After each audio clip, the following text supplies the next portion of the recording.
All right, let's do this video, man. I'm super old school here with my printed notes. What are we talking about today, man? Like, seriously. 5 things to know before working in private equity or venture capital. Nice topic.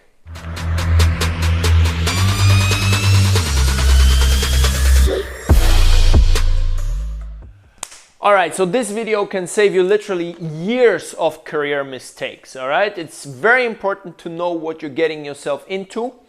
And this video is not only relevant for people who say, I definitely want to go into private equity or I want to go into venture capital. It's basically relevant for anyone who wants to make big bucks in the future, man. Because sooner or later what you're going to become is you're going to become an investor. At some point you're going to stop offering services, you're going to start playing with capital, allocating capital, making money work for you.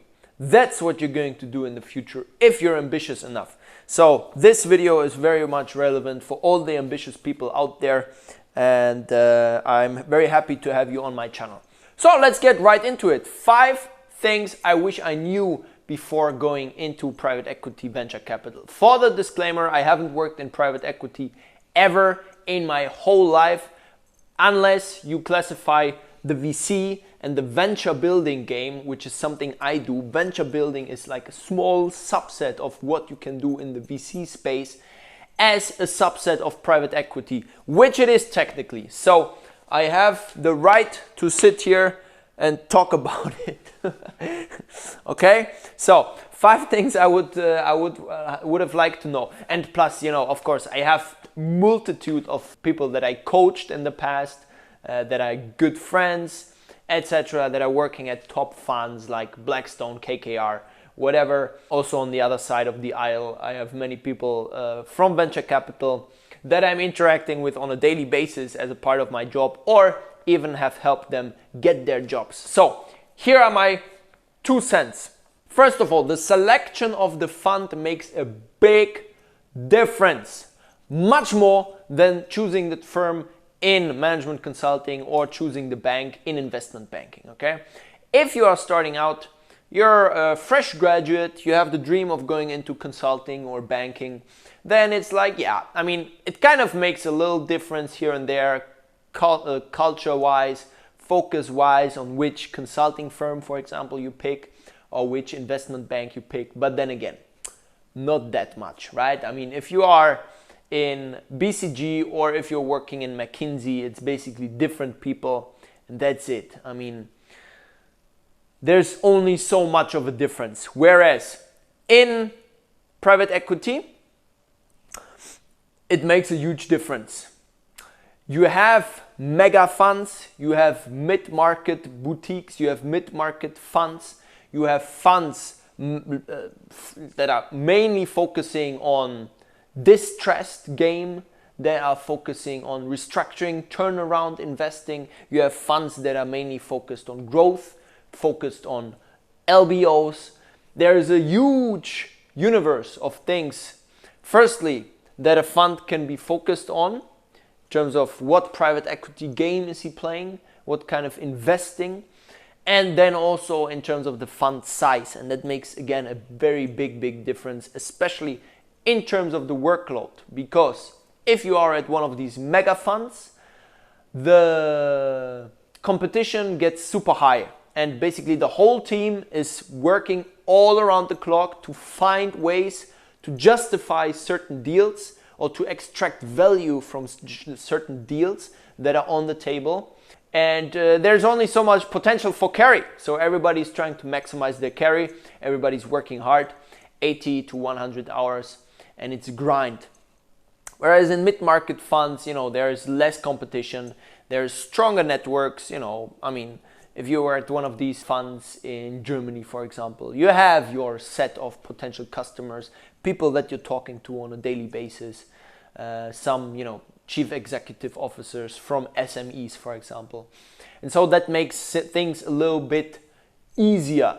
work-life balance is better. So long story short, it makes a big difference on what fund you're going to work with, what company you're going to work with, both in private equity as well as in venture capital. So do your research and look at, forums like Wall Street Oasis, right, where there's so many discussions around how is the work culture at this fund, what's the work-life balance like, what kind of deals do they do, and so on.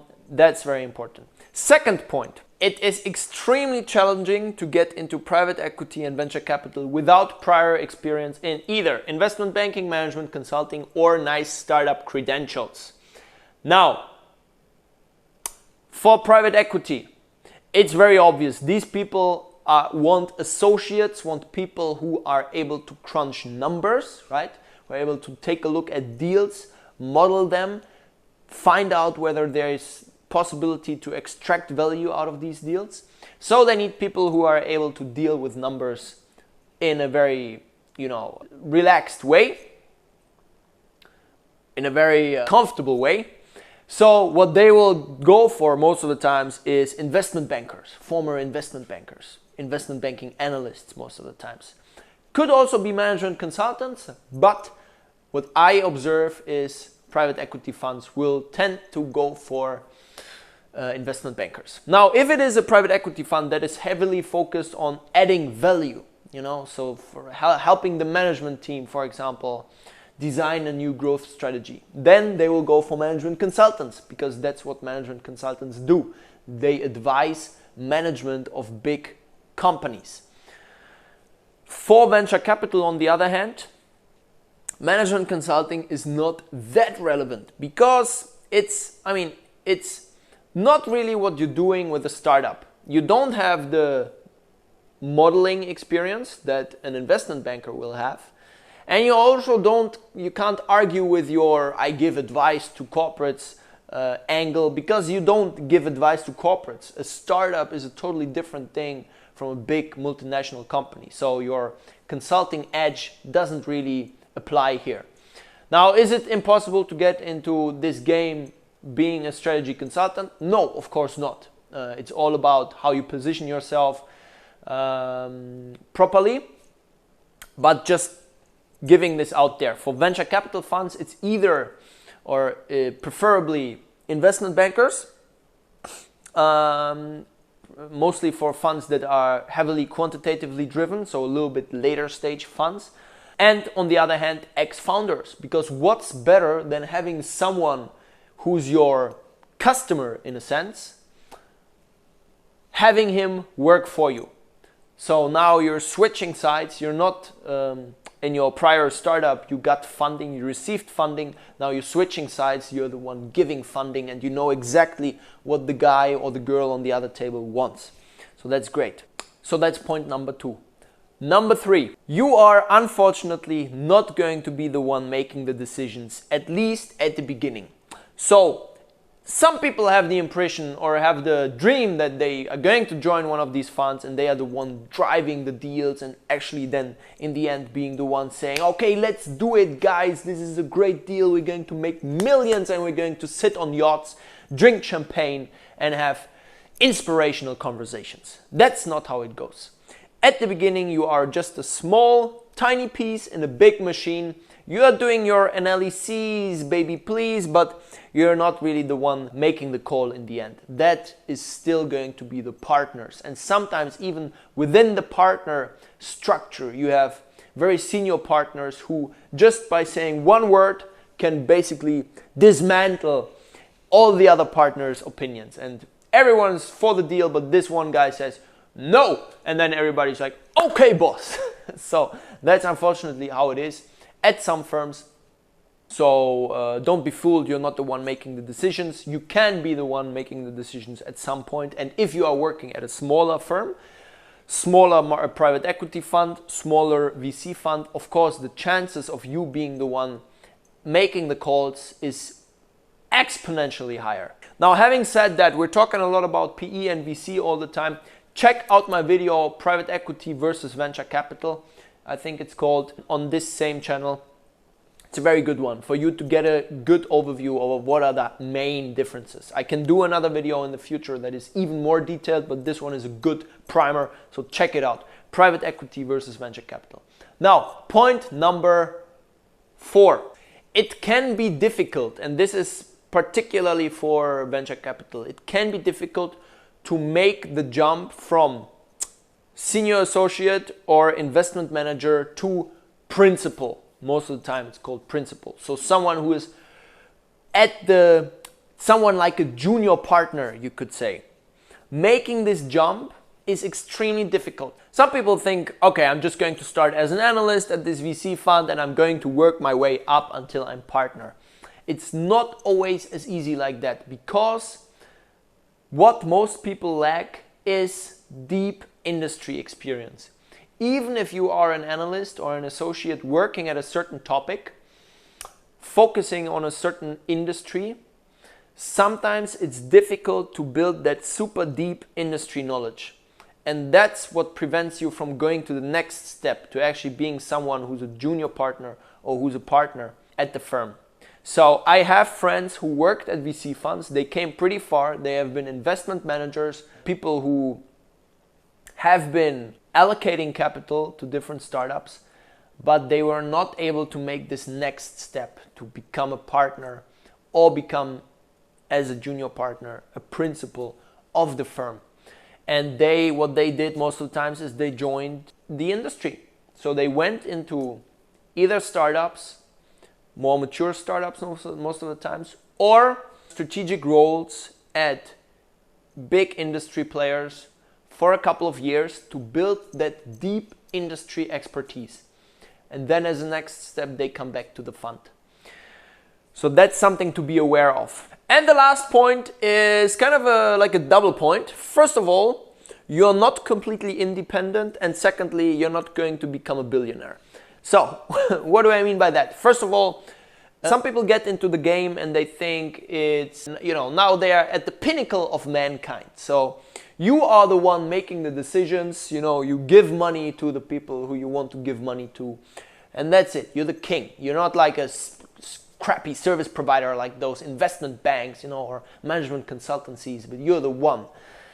It's not as easy like that, because unfortunately the money that you're giving to other people is not your money, right? It's the LP's money. So you have the big guys at your back, and they're the ones giving you the money in the first place. So imagine if this money is not well invested, you have a problem. These guys probably will not be happy with it. So just remember that if you are in this investing game, most of the times it's other people's money. And yeah, sure, you make decent money with it. I mean, you have your management fee, you have your carry, you make money from exits in VC, great money. But, you're not the king of the game. There's other people who are able to exert pressure during important committees, during important meetings.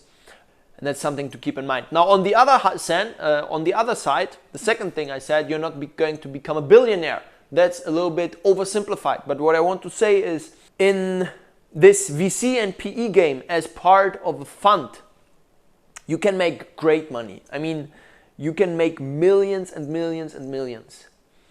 But if you have the dream to make billions and billions and billions, you will need to become a founder. Now, founder in the broadest sense can be a high-tech startup, can also be your own fund, right? And you recruit more and more partners in the fund, and it grows and becomes a huge thing, and it's the next Blackstone, whatever. But as part of this fund structure, you will earn very good money, but you will not strike it super big. Just because your ownership of this thing that you're investing in is super small. So if you look at, it's funny to look at, for example, Facebook, the way it progressed through the different funding stages, and in the end, Mark Zuckerberg earned X% of Facebook, and then you have the early investors, how much percent they earned, and that's a tiny share already. And now you need to remember that for this tiny share that you own, it's not like everything is yours, right? This money gets distributed to the different limited partners. So those are the first people who are, have the right to cash out, because you're investing their money in the first place. Now, what's remaining from that is distributed within the VC fund to the different partners. And you can imagine, like you still earn millions, but it's not like, you're the next billionaire. So that's something to keep in mind. And if you got interested in both private equity, venture capital, you want to know more about both games, how they differ and what's the right thing for you, then check out my video, Private Equity versus Venture Capital, linked here. And I'll see you in the next video, man. Bye bye.